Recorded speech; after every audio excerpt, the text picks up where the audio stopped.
Hi friends, అందరికీ నమస్కారం. అంజలి కథలకి స్వాగతం. విషకన్య జానపద నవల 27వ భాగం విందాం. ప్రేయసి, నీ బడలిక కొంతవరకు తీరిందనుకుంటాను అని మాయాప్రియుడిగా ఉన్న ఏకనాథుడు ఆ పాడు దేవాలయంలో కాంచనమాల దాపును చేరి ప్రశ్నించాడు. మనమిక బయలుదేరిపోదాం. మా తండ్రి గారు నన్ను గానక ఎక్కడెక్కడ వెతికిస్తున్నారో, ఎంతగా బెంగపెట్టుకుని ఉన్నారో. రాజోద్యోగులు, రాణివాసపు స్త్రీజనాలు నన్ను గురించి ఎన్ని రీతులుగా అనుకుంటూ ఉంటారో. ఆ దొంగ సన్యాసి మూలంగా మా కుటుంబానికి తీరని అప్రతిష్ట వచ్చింది. ఇక జాగు చెయ్యక మనం అతి తొందరగా రాజధాని చేరుకోవటం మంచిది అని కాంచనమాల అంది. మీ రాజధాని ఎక్కడికి పోతుంది? మీ నాయనగారు ఎక్కడికి పోతారులే గాని ప్రేయసి, ఇంతకాలంగా మన ప్రేమ హృదయాలు ఎడబాటును అనుభవించి ఉన్నాయి. మనము ఒకరినొకరం కలుసుకున్నాక కూడా మనసును అరికట్టుకోవటం దేనికి? ఈనాడు మనిద్దరము అమల సుఖాల్ని అనుభవిద్దాము. ఏది నీ ముద్దు చేతులతో నన్ను బిగియారా కౌగలించి అంటూ మాయాప్రియుడు ముందుకు రాగా కాంచనమాల అతని ముఖంలోకి పరిశీలనగా చూస్తూ, ప్రియా, ఏమిటి తొందరపాటు? నేను నీదాన్నే కదా, అందుకే ఇక ఆగలేను. సర్వ విద్యా పారంగతుడివై ఉండి, సర్వజ్ఞుడివై ఉండి నువ్వీ విధంగా వేగురుపాటు పొందదగునా? మన నిజ రాజధానికి చేరుకోవాలి. మహారాజులు అతి వైభవంగా సర్వరాజలోక సమక్షాన సమస్త బంధు పరివార సాన్నిధ్యంలో సుముహూర్తాన మనకు కళ్యాణ మహోత్సవం జరపాలి. అప్పుడు అంతవరకు నా మనసు ఉండబట్టడం లేదు దేవి. నాకును ఉండబట్టడం లేదు. కనుకనే సత్వరంగా బయలుదేరిపోయి అమరావతి చేరుకోవాలనుకుంటున్నా. ఇప్పుడిక్కడ తనివి తీర అమల సుఖాలను అనుభవించి ఆ తర్వాత అమరావతి చేరుకుందాములే. ఎంత తప్పు!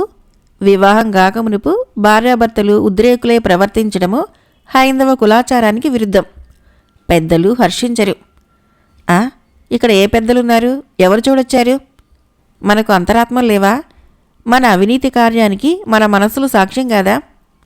నువ్వు 1,00,000 చెప్పు, నేను క్షణమన్నా తాళలేను అంటూ ఆ మాయారూపుడు మరింత ముందుకొచ్చి చేయి పట్టుకుని పోగా ఆమె దూరంగా తొలగి ఆశ్చర్యంతో, నువ్వు నా మునుపటి విష్ణు శర్మవు కాదా? నా అభిమతానికి ఎప్పుడైనా విరుద్ధంగా చరించావా అన్నది. నీ మాటలేవి ఇప్పుడు నా తలకెక్కడం లేదు. కామాంధులమై కట్టుబాట్లు మరవవచ్చినా నాకు చెప్పవలసిన వివేకివై ఉండి నేను చెప్పినా వినకపోవటం ఎంత ఆశ్చర్యము. అయితే అవుగాక ఇప్పుడు మాత్రం నా కడ్డు చెప్పవద్దు. చిరకాలం నుంచి కాచుకున్నాను. నీ యవ్వన సౌందర్యాలని తనివి తీరా ఒక్కసారి అనుభవించనియ్యి. ఆనంద తరంగాల్లో తేలిపోనియ్యి. అమర సుఖము చవిచూడనివ్వు. ఆ తర్వాత ఏమైనా పర్వాలేదు అంటూ మాయాప్రియుడు కామంతో కళ్ళు మూసుకొని ఆ లావణ్యవతిని తన పశుబలంతో పట్టుకున్నాడు. ఆమెకు ప్రియునిపై అంతకు ముందున్న అనురాగమంతా ఆగ్రహంగా మారింది. ఛీ, నువ్వింతటి మూర్ఖుడు అనుకోలేదు. సర్వజ్ఞుడువని, సర్వ విద్యా పారంగతుడువని, రసజ్ఞుడువని నా ప్రేమ సామ్రాజ్యానికి పట్టభద్రుణ్ణి చేసుకున్నాను. నా జీవిత సర్వస్వాన్ని నీకు అర్పణ చేసుకున్నాను. అందుకే అనుభవిస్తానంటున్నాను. తప్పేముంది? వీల్లేదు. వివాహం కానిదే నన్ను ముట్టకూడదు.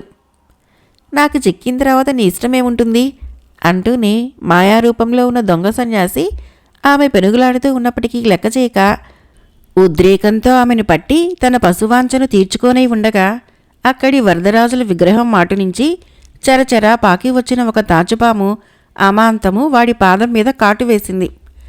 వెంటనే అతను కాంచనమాలని వదిలిపెట్టి హా చచ్చాను అంటూ తన పాదాన్ని పట్టుకుని చరచరా పాకిపోతున్న భయంకర సర్పాన్ని చూశాడు. అదుగో పాము, పాము కరిచి పారిపోతుంది అంటూనే నాడు తన చేతిలో ఉన్న కరవాలాన్ని విసిరి ఆ పామును రెండుగా ఖండించాడు. కనురెప్పపాటులో జరిగిన ఆ విచిత్ర సంఘటనను తిలకించి కాంచనమాల నిర్విణురాలై నిలిచి ఉండగా, కాయసిద్ధిని పొందిన నన్నిటువంటి కాలసర్పాలు వేలు వచ్చినా ఏమీ చేయలేవు అంటూ ఆ మాయారూపుడు పాముచే కరవబడిన తన పాదాన్ని ఒకసారి తన చేత్తో స్పృశించుకొని తిరిగి వెంటనే కాంచనమాలని పట్టుకోబోగా ఆమె తొట్రుపడింది. రసజ్ఞత తెలిసిన తన ప్రియుని చర్య అంత మూర్ఖంగా ఉందేమో అని తెల్లబోవటం మొదలుపెట్టింది. ఆమె మనోభావాలతో నిమిత్తం లేని మాయాపురుషుడు కామంతో కైపెక్కి నిర్బంధ మార్గాన్నైనా సరే తన తుచ్చపు కోరికను తీర్చుకోవటానికి కృతనిశ్చయుడై కాంచనమాలను పట్టి కౌగలించుకుపోయే సమయంలో ఏ ద్వారాన చొరబడిందో, ఏ మార్గాన ఉరికిందో భయంకర గర్జనలు చేస్తూ తామున్న దగ్గరకు దుమికిన ఆ సింహాన్ని చూసి మాయాప్రియుడిగా నిలిచిన ఏకనాథ్ విభ్రాంతుడయ్యాడు. ముందొకప్పుడు ఏకనాథ్తో పొరుతూ ఉండగా చూసిన ఆ సింహమే తిరిగి అక్కడ ప్రత్యక్షం కావటాన్ని గమనించిన కాంచనమాల భయకంపితురాలైంది. తన ప్రియుని మీద కా సింహము దుముకుతూ ఉండగా చూసి ఆమె కంగారు పడుతూ ఉండగా అక్కడ రెండుగా తెగిపడి ఉన్న సర్పఖండాల్లోని శిరస్సు భాగం నుంచి, ఓ రాజపుత్రి కాంచనమాల, సింహాన్ని చూసి భయపడకు. నీ ప్రియుని రూపంలో ఉన్న ఈ దుర్మార్గుడు దొంగ సన్యాసి ఏకనాథ్. కానీ నిజంగా నీవు ప్రేమించిన విష్ణుశర్మ కాదు. నీ ప్రియుడు విష్ణుశర్మ నీకోసము తిరిగి తిరిగి ఏకనాథుణ్ణి ఎదిరించటానికి సింహరూపంలో పరకాయ ప్రవేశం చేసి తన శరీరాన్ని ఒకచోట భద్రపరుచుకొని ఉండగా ఏకనాథ్ అది కనిపెట్టి నీ ప్రియుని శరీరంలో తాను ప్రవేశించి నిన్ను ఇంతవరకు వంచన చేశాడు. సింహరూపంలో ఉన్న నీ ప్రియుడు ఏకనాథుని పేగులు చీల్చనియ్యి, అతని రక్తాన్ని తాగనివ్వు, నువ్వు తొట్రుపడకు అన్న మాటలు రావటము, ఆ తక్షణమే సర్ప శిరోభాగాన్నించి నాగకన్య మదనరేఖ వెలువడటము, సింహంతో పోరాడుతున్న మాయాపురుషుడు గమనించి కూడా ఏమీ చెయ్యలేని వ్యర్థుడిగా ఉండి తన పైపడిన సింహంతో పెనుగులాడుతూ, ఓరి విష్ణుశర్మ, ఒకసారి నా వల్ల ఓడి బోనులో బంధించబడి తిరిగి సిగ్గులేక ఇక్కడికెలా వచ్చావురా? అప్పుడు నిన్ను ఉపేక్ష చేశాను, కానీ ఈనాటితో నీ బ్రతుకు ఆఖరు అని తన మూపుపైకెక్కి కూర్చొని పంజాతో గుద్దుతున్న సింహాన్ని క్రింద పడదొయ్యటానికి విశ్వప్రయత్నం చేస్తున్నాడు. కానీ సింహము తన కాళ్ళతో వాణ్ణి బలంగా పట్టి బెసకనియ్యక, ఓరి దొంగ సన్యాసి, నా శరీరంలో ప్రవేశించి నా కాంచనమాలను మోసం చేయదలిచి ఆమె శీలాన్ని భంగపరస చూసినందుకు నిన్నొదిలిపెడతాననుకున్నావా? ఈనాటితో నీ పాపాలన్నీ పండాయని తెలుసుకో అని తిరిగి వాని శిరస్సును వంచి పంజాలతో కొడుతూ ఉండగా ఆ మాయాపురుషుడు మొలలో భద్రపరుచుకొని ఉన్న కైజారిని మెల్లగా యువతలకి తీసి సింహాన్ని పొడవబోతూ ఉండగా నాగకన్య ఒక్క పరుగులో అక్కడికి వచ్చి తన కరవాలంతో అతని కైజారిని కింద పడగొట్టి, ఓరి వంచకుడా, చావు సిద్ధమై ఉండి కూడా ఇంకా దుర్మార్గపు తలంపులేనా అని సింహరూపునితో తిరిగి, ఓ సింహరాజమా, నీకెందుకు శ్రమ? నువ్వు క్రిందకు దిగు, వీణ్ణి ఒక్క వేటితో నా ఖడ్గానికి నరికి నా కక్ష తీర్చుకుంటాను అంది. అంతలో కాంచనమాల సహితము తోక తొక్కిన తాచులాగా ముందుకురికి, ఈ దుర్మాంధుణ్ణి హతమార్చే అవకాశం నాకివ్వండి, వీడికి ఎంతకైనా తగినవాడు, ఇక ఉపేక్ష చేయకూడదు అంటూ మదనరేఖ చేతిలోని కరవాలాన్ని తానందుకోనై ఉండగా ఇద్దరు మహాపరాక్రమశాలులైన స్త్రీలు, సింహరూపంలో ఉన్న ఒక మహావీరుడు, ఈ ముగ్గురిని ఎదిరించడం సాధ్యం కాని పని అని ఊహించిన మాయారూపుడు తన మూపున సింహముండగానే ఒక్క పరుగులో దేవాలయ అంతర్భాగాన్నించి వెలుపలకు ఉరికాడు. కాంచనమాల మదనరేఖలు తక్షణము అతన్ని అనుసరించారు. కాని ఆ మాయారూపుడు మూపున సింహముండగానే కనురెప్పుపాటు కాలాన్న అంతరిక్షానికి ఎగిరిపోయాడు. కాంచనమాల మదనరేఖలు నిర్విణులై నిలిచి ఉండటం కంటే మరేమీ చేయలేకపోయారు. అయ్యయ్యో, చూస్తుండగానే మోసం జరిగిపోయింది, ఇప్పుడు మనమేం చేయాలి? మాయారూపుడు నా పురుషుణ్ణి అంతరిక్షానికి ఎత్తుకుపోయాడు అని కాంచనమాల దిగులు పడుతూ ఉంటే, రాకుమారి, నువ్విక్కడ ధైర్యంగా ఉండగలిగితే నేను కూడా ఇప్పుడే అంతరిక్షానికి ఎగిరి నీ ప్రియుడిగా దుర్మార్గుడి వల్ల ఎటువంటి ప్రమాదము రాకుండా కాపాడతాను అన్నది నాగకన్య. తల్లి, అంతకంటే ఇంకేం కావాలి? మీరు తిరిగి వచ్చే వరకు నేనిక్కడే ఉంటాను, నాకేం భయం లేదు, నువ్వు త్వరగా ఆకాశానికి ఎగిరి నా ప్రియుని రక్షించమ్మా అని కాంచనమాల చెప్పటమే తడవుగా నాగకన్య చీర కొంగులను విరిచి కట్టి పైకెగిరింది. ముందు సింహరూపునితో మాయారూపుడైన ఏకనాథుడు ఆ ఇరువురును వెంటాడుతూ నాగకన్య కొంతసేపటి వరకు ఆకాశ మార్గాన కాంచనమాలకు కనిపించారు. ఆ తర్వాత మబ్బు అడ్డం రావటం చేత ఎవరూ కనిపించలేదు. 4వ భాగమైన మాయాప్రియుడు అయిపోయింది. ఇప్పుడు 5వ భాగమైన ఫణిరాజు చెప్పుకుందాం. ఫణిరాజు అప్పటికి 10 దినాల నుంచి నిశ్చల తపస్సు సమాధిలో ఉండి ఎవరితోనూ పలకకుండా ఏ వ్యవహారంలోనూ జోక్యం కలిగించుకోకుండా ఏకదీక్షగా ఉన్నాడు. తమ రాణి మదనరేఖ రాజ్యాన్ని వదిలి వెళ్లిన కారణం వలన తక్షకుడికి తాత్కాలిక మంత్రినిగా ఉండి నాగలోకవాసులు కోరిన ప్రకారము రాజ్య వ్యవహారాల్ని చక్కబెడుతున్న మందాకిని 1-2 సార్లు ఫణిరాజు దర్శనానికి వచ్చి ఆయన దీక్షావ్రతుడై ఉండటాన్ని గమనించి అంతరాయం కలిగించకుండా వెళ్ళిపోయింది. కానీ కొన్ని ముఖ్య వ్యవహారాలలో ఫణిరాజును సంప్రదించవలసిన అవసరం కలగడం చేత మరి ఒకనాడు ఆమె తిరిగి రాక తప్పలేదు. ఫణిరాజు అప్పుడు కూడా దీక్షావ్రతంలోనే ఉండటం వలన ఏం చేయటానికి తోచక ఆమె ఆ చెరువులో ఉండి మార్గాంతరముల గురించి దీర్ఘంగా యోచన చేస్తూ నిలుచుంది. స్వామి, జగన్మోహనమూర్తి, యుగ యుగాల నుంచి అక్రమము అధర్మము పెరిగి లోకము పాప భూయిష్టమైనప్పుడు ధర్మ సంస్థాపన కోసము నువ్వు అవతరించలేదా? ఎప్పటికప్పుడు అక్రమాన్ని అణిచి ధర్మమును ఉద్ధరించి లోక కళ్యాణాన్ని చేకూర్చలేదా? ఈ యుగంలో మేమెందుకు నోచుకోలేదు ప్రభు? మా ఎడల ఎందుకింత ఉదాసీనత? ఏటు చూసినా దుఃఖము, అసంతృప్తి, అసూయ, అక్రమము. ఒకవైపున పావనులు కావలసిన వారు పామరులై చేయరాని అకార్యాలు చేస్తుంటే, వారి అకార్యాచరణ ఎందరో ఉత్తములు బలిగావలసి వస్తుంటే నువ్వు చూస్తూ ఊరుకుంటావా? ఎన్నడూ లేనిది నా లోకంలో సహితము ఈ అరాచకమేమిటి?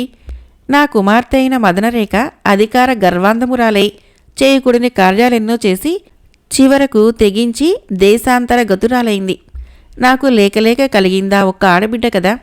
ఆమె వల్ల నాగలోకాను ఉద్ధరించబడుతుందని, నా అనంతరం ఆమె ధర్మ పరిపాలన చేసి కీర్తి ప్రతిష్టలు సంపాదిస్తుందని ఆశలు పెట్టుకుని ఉంటే, అలా జరగకపోగా నేను బ్రతికి ఉండగా నా కళ్ళెదుట ఎటువంటి దారుణాలు, ఎన్ని అక్రమాలు జరిగాయి.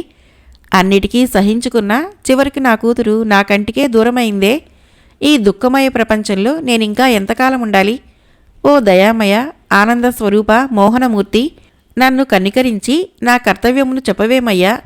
నెల రోజుల నుంచి నిరాహార దీక్షతో నిన్ను సేవిస్తున్నా, నన్ను దయచూడవేమయ్యా అని నిమీలిత నేత్రుడై పూజాపీఠమందు మోహనమూర్తి విగ్రహానికి మోకరించి ప్రార్థనలు చేస్తూ ఉండగా ఆ మోహనమూర్తి విగ్రహం నుంచి వెలువడిన ఒక దివ్యవాణి అతనికొక్కనికి మాత్రమే వినిపించింది. ఓ ఫణిరాజా, నువ్వు తలచినది నిజం. ఏ యుగంలోనైనా ధర్మం నశించి అక్రమం పెరిగినప్పుడు నేను గాని నా అంశమున పుట్టినవారు కానీ ధర్మాన్ని ఉద్ధరించడం జరుగుతుంది. నా అంశమున పుట్టినవాడువు నువ్వే. ఆ హింస అక్రమ కార్యాలను అణిచి నువ్వే ధర్మ ప్రతిష్టాపన చేయవలసి ఉంది. ఈ రహస్యం మరచి నీ శక్తి నీకు తెలియకపోబట్టి ఈ విధంగా దుఃఖపడుతున్నావు. నువ్వింతవరకు చేసింది ధర్మ సంస్థాపన కోసమే, సాధు రక్షణ కోసమే. వైకుంఠపురంలో నా సాన్నిధ్యంలో ఉండినవాడా, నీవీ లోకానికి ఎందుకొచ్చావో గుర్తు తెచ్చుకో. మడిమేకల ఎవరు? ఆమె పూలహారాన ఉద్భవించి ఆమె పాతివ్రత్యాన్ని కాపాడినవాడువు నువ్వు కాదా? కృష్ణశర్మకు నీ శిరోభూషణాన్ని సమర్పించి ఏకపత్న వ్రతమహిమను ప్రకటింపచేయలేదా? అటువంటి ఘనకార్యాలు నువ్వింకా ఎన్నో చేయవలసి ఉంది. అందులో ముఖ్యమైంది ఏకనాథుని ఘోరాల్ని అరికట్టడము. వాడు సామాన్యుడు కాదు. మెలకువతో మెలిగిన నీకు విజయము, నీ కుమార్తెకు శుభము. త్వరలో ధర్మ ప్రతిష్టాపన. నిమీలిత నేత్రాలతో ఆ దివ్యవాణి పలుకులను ఆలకించిన ఫణిరాజు పులకాంకితుడై, ఆహా, నా జన్మ ధన్యమైంది. పరమేశ్వరుడు ధర్మ సంస్థాపన కోసము నన్నే నియోగించాడా? పూర్వస్మృతి లేక ఎంత దుఃఖపడ్డాను అని తనలో అనుకుని కొత్త ఉత్సాహంతో లేచి నిలుచుని, పరమేశ్వర, నాపై నువ్వు మోపిన కార్యభారాన్ని శక్తివంచన లేకుండా నెరవేరుస్తాను, ఆశీర్వదించు అని స్వామికి నమస్కరించి తీర్థ ప్రసాదాలు స్వీకరించి యువతలకు రాగా అక్కడ వేచి ఉన్న మందాకిని కనిపించింది. ఏమమ్మా మందాకిని, ఎంతసేపు అయింది వచ్చి? నా కోసమే వేచి ఉన్నావా అని ఫణిరాజు సాదరంగా అడిగిన దానికి మందాకిని నమస్కరించి, ప్రభు, నేను తమకై రావటం ఇది మొదటిసారి కాదు. 15 రోజుల్లో 10 తడవులైనా వచ్చి ఉంటాను. తమరు ఏకనిష్టలో ఉండటం వలన అంతరాయం కలిగించలేక వెళ్ళిపోవలసిన దానినయ్యాను. ఈనాటితో నా దీక్షావ్రతం సమాప్తి అయింది. ఇక నీ ఇష్టం వచ్చినన్నిసార్లు నన్ను కలుసుకోవచ్చు. అయితే ప్రస్తుత విశేషాలేమిటి? నాతో ఏమంత తొందర కార్యం వచ్చింది? తక్షకుడు నువ్వు కలిసి పరిపాలన సక్రమంగా సాగిస్తున్నారు కదా? నాగలోక వాసులకు ఎటువంటి ఇబ్బందులు లేవు కదా? లేవు. కానీ సందేహం ఎందుకు? రాణి మదనరేఖ, నా కుమార్తెకేమైంది? మా పంపున పోయి దేవి కోసము వివిధ లోకాలు తిరిగి వచ్చిన కొందరు గూఢాచారుల వలన రాణి సమాచారాలు కొన్ని తెలిసాయి. ఎన్నాళ్ళకి? నా బిడ్డ సజీవురాలై ఉందా? ఎక్కడ ఉంది? ఇంతవరకు సజీవురాలయ్యే ఉంది. వశీకరణ మూలిక కోసమనే కదా ఆమె భూలోకానికి బయలుదేరింది. అవును, మొదట నిన్ను పంపించింది నువ్వెంతకు తిరిగి రానందువలన తాను స్వయంగా బయలుదేరింది. తర్వాత ఏం జరిగింది? ఆ మూలిక కోసము భూలోక ప్రాంతాన తిరుగుతూ ఉండగా ఏకనాథుడనే ఒక దుర్మార్గుడు ఆమె సౌందర్య యవ్వనాలు కామించి చెరపట్టాడట. అవునవును, తెలిసింది. తమ కుమార్తె చెరపట్టబడిన విషయము తమకింతకు ముందే తెలిసిందా ప్రభు? ఆహాహా, ఏకనాథుడి విషయం తెలిసింది. వాడు సామాన్యుడు కాదని తెలుసుకున్నాను. అవును ప్రభు, వాడు సామాన్యుడు కాదు. మొదట నేను భూలోకానికి వెళ్ళినప్పుడు నన్ను పట్టుకున్నాడు. నేనెలాగూ యుక్తిగా తప్పించుకొని వచ్చాననుకుంటే ఇప్పుడు దేవికే ఆ దుస్థితి పట్టింది. వాడు ఆమెకు ఎన్నో దారుణ హింసలు పెట్టాడట. అవును, చేసిన పాపం ఎక్కడికి పోతుందమ్మా? నువ్వెవరిని గాని హింస పెట్టక సక్ర మార్గాన బ్రతికిన దానవు కాబట్టి ఆ దుర్మార్గుడి చేతుల్లో నుంచి తప్పించుకున్నావు. మదనరేఖ ఆ విధంగా గాక కృష్ణశర్మను, మణిమేకలను ఎన్ని హింసలు పెట్టింది మనం మన కళతో చూడలేదా? ఆ ఫలితం ఎవరనుభవించాలి? అలాగునని తమరు నిజపుత్రిక విషయంలో ఉపేక్ష వహిస్తారా స్వామి? ఏకనాథుడనే ఆ దుర్మార్గుడు దేవినేగాక ఇంకా ఎందరినో మానవతులను చెరబట్టి భూలోకాన్ని బీభత్సం చేస్తున్నాడట. ఏకనాథుడి విషయంలో ఉపేక్ష జరగదు. పరమేశ్వరుడు అనుజ్ఞ అయింది. త్వరలోనే నేను బయలుదేరుతున్నాను. నా కూతురికి సద్బుద్ధిని ప్రసాదించవలసిందిగా కూడా పరమేశ్వరుడు మోహనమూర్తిని ప్రార్థిస్తున్నాను. సత్కాలం ఆసన్నమైతే ఆమెకు సద్బుద్ధులు కలుగుతాయి. వాటి వలనే ఆమె రక్షితురాలైతుంది. ఇప్పటి పరిస్థితులేమిటి? ఆ ఏకనాథుడెక్కడుంటాడు? ఏకనాథుడి నివాసము భూలోకంలో మాల్యవంత పర్వత పంక్తుల్లో ఒక గుహని, అది మహా దుర్భేద్యము, దుర్గమమని అవన్నీ తెలిసింది. అంతేగాక అతని చెరలో ఉన్న మదనరేఖ ఇంకా అటువంటి మరికొందరు సుందరీమణులను రక్షించటానికి ఒక బ్రాహ్మణ వీరకుమారుడు దీక్షాకంకణం కట్టాడని, అతనికిన్ని ఆ ఏకనాథుడికిని అంతరిక్షాన మహాయుద్ధం జరుగుతున్నదని, ఆ యుద్ధంలో మన చిరంజీవి కూడా ఉన్నదని గూఢాచారుల వలన తెలిసిన రూఢివార్త. ఈ వార్తలు నాకు చేరి ఇప్పటికి 15 రోజులైంది. నాకు తెలిసిన విషయాలు తమకతి జరూరుగా అందజేయాలని ఆ వెంటనే వచ్చాను. కానీ తమరు పలకరించే పరిస్థితిలో లేక ఏకదీక్షతో ఉండటం వలన తిరిగి పోవలసిన దాన్నయ్యాను. అయితే నీకు వార్తలు తెలిసి 15 రోజులైందన్నమాట. చిత్తం, ఏమి చేయగలను? ఈనాడైనా తమతో మాట్లాడగల అవకాశం చిక్కుతుందో చిక్కదోనని 1000 విధాలా యోచన చేస్తూ చాలాసేపటి నుంచి ఇక్కడనే వేచి ఉన్నాను. నేను తక్షకునితో యోచించి ఏకనాథునిపై ప్రతీకార మార్గాన్ని అవలంబించడానికి ధైర్యం లేకపోయింది. నువ్వు ప్రయత్నించినా లాభం ఉండదు. వాడు సామాన్యుడు కాదు. అందుకే వ్యర్థురాలినై ఈ 15 రోజులు వృధాగా గడపవలసి వచ్చింది. తమ దీక్షావ్రతానికి భంగం కలిగిస్తే తమరేమంటారు? సరి, జరిగిపోయిన దాని గురించి విచారించి ప్రయోజనం లేదు. తర్వాత వార్తలేమీ తెలియలేదా?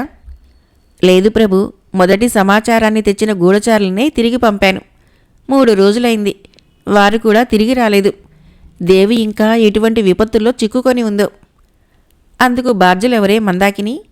ఆ నరలోకవాసి ఏకపత్నీవ్రతుడైన ఆ కృష్ణశర్మనెందుకు కామించాలి? అతనిని, అతని ప్రేయస్ని పట్టి తెచ్చి ఆ హింసలన్నీ వారికెందుకు పెట్టాలి? అది చాలక ఔషధుల వలనైనా అతన్ని వశం చేసుకోవాలని తిరిగి భూలోకానికి ఎందుకు పోవాలి అని ఫణిరాజు మందాకినితో అంటూ ఉండగా, అమ్మా అమ్మా అని వెలుపల నుంచి ఎవరో పిలిచినందువలన ఆ ఎవరది అని మందాకిని 2 అడుగులు వేయగా, నేను మంత్రిని, రావచ్చునా అంటూ వాసుకి అనే ఒక నాగలోక గూఢాచారి మందాకినికి ఎదురై, అమ్మా మీకోసం మందిరాలన్నీ వెదికి వెదికి తక్షక ప్రభువు మీరిక్కడున్నారని చెప్పగా వచ్చాను అన్నాడు. మంచిది. మన దేవి సమాచారాలేమైనా తెచ్చావా? అయ్యో ఘోరమమ్మా, ఘోరం. ఏమని చెప్పను? లోపలికి రా.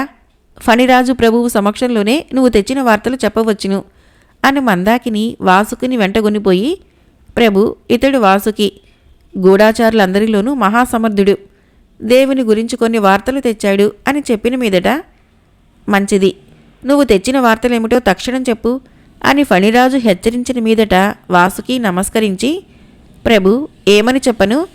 భూలోకాన ఒక మహాప్రళయం వంటి తుఫాను చెలరేగింది.